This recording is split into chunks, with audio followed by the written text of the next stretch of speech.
The bizarre case of a little boy who police say was abducted 2 years ago in a custody dispute. He has been found with his mother in a tiny secret room at his grandmother's house, and now the two women are facing kidnapping charges. ABC's Barbara Pinto fills in the details.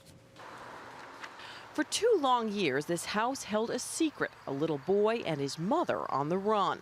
Ricky Chikevdia and his mom, Shannon Wilfong, disappeared in November of 2007 in the middle of a heated custody battle with the boy's father.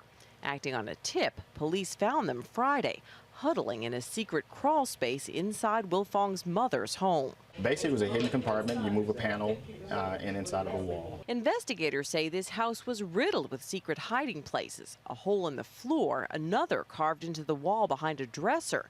It was clear the 6-year-old had rarely, if ever, ventured outside. We let him out of the car and he ran around like he'd never seen the outdoors. It was actually very sad. Ricky's father, all the while, had lived only 3 miles away. I totally suspected that he was with his mother. There was no question whatsoever that in my mind that he was with his mother. I never suspected an outside party. As the lawn signs indicate, Michael Chikevdia and Shannon Wilfong had a difficult relationship at best. After Michael was awarded temporary custody of Ricky, Shannon accused him of sexually abusing the boy. When child welfare workers found no evidence and awarded Michael custody anyway, mother and son took off. Ricky is now staying with family members, but has yet to be reunited with his dad. Surprisingly, Ricky is in very good spirits. For someone who's been isolated in that house with no other outside beings, he's very social, very polite, very talkative little boy. Ricky's mother has traded her tiny crawl space for a cell in the county jail. Both she and her mother could face at least a year in prison. For Good Morning America, Barbara Pinto, ABC News, Royalton, Illinois.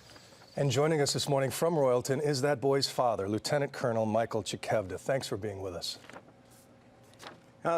You're welcome, sir. I'd like to start with a painting that you have hanging in your home. You had this made while you were serving in Iraq, and you've said that as a soldier and a former cop, you've tried to stay unemotional during this ordeal. But I wonder, what was your reaction when you learned that your boy had been found? And when I found out, you could have knocked me over with a feather. There's no doubt about it. I mean, the authorities had alerted me that there was something going to happen, and I was skeptical at best that something might happen.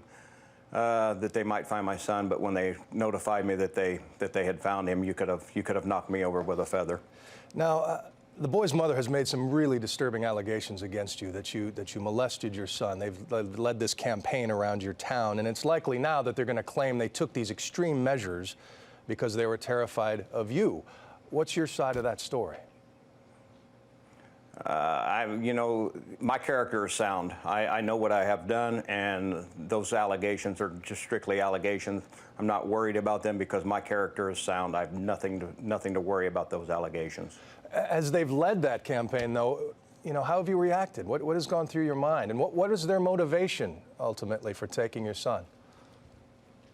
Well, I can only speculate on that. I mean, nobody told me why they took my son away from me other than I can only speculate as to what I think that is, and I don't think that would be fair to my son or fair to anybody to speculate why they did that other than, you know, they just were using him against me, using him as a tool against me to keep a child away from his father. Yeah.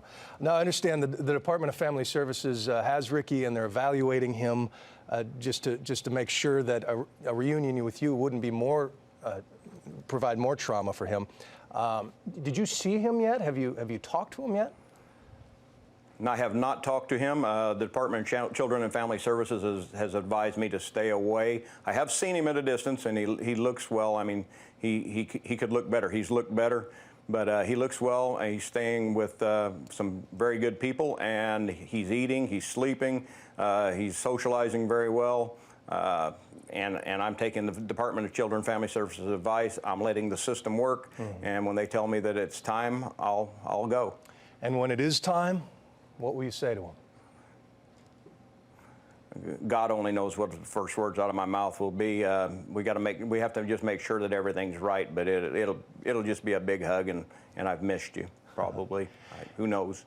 And this is a real common. We do a lot of stories about the real extreme cases of missing children, you know, in the media here. But what is much more common are custody disputes like yours. What advice would you have for other parents out there who are going through a similar ordeal? Keep the faith. I was told long ago not to pray for patience and tolerance. I did. I was given that. Keep the faith and be patient. I can't say enough about the National Center for Missing and Exploited Children. Without those people, this whole ordeal would not have come to an end. The Franklin County Sheriff's Office got them involved initially, and ultimately the state police got involved, and the National Center had the federal marshals involved. They're all my heroes, but if it had not been for the National Center for Missing and Exploited Children and a couple other organizations like For the Lost and a few other organizations and Facebook and a lot of people on Facebook, I mean, it was a good support base, but keep the faith. And that's the whole reason I wanted to be on Good Morning America this morning, is to send a message to other families that have children lost out there. Just keep the faith, maintain the course, and focus on getting your child back, and try to keep as much emotion out of it as you can so you can focus on getting your child back. Well, consider the message sent, Lieutenant Colonel. Thanks for your time this morning. We really hope your boy's okay. Thank you, sir.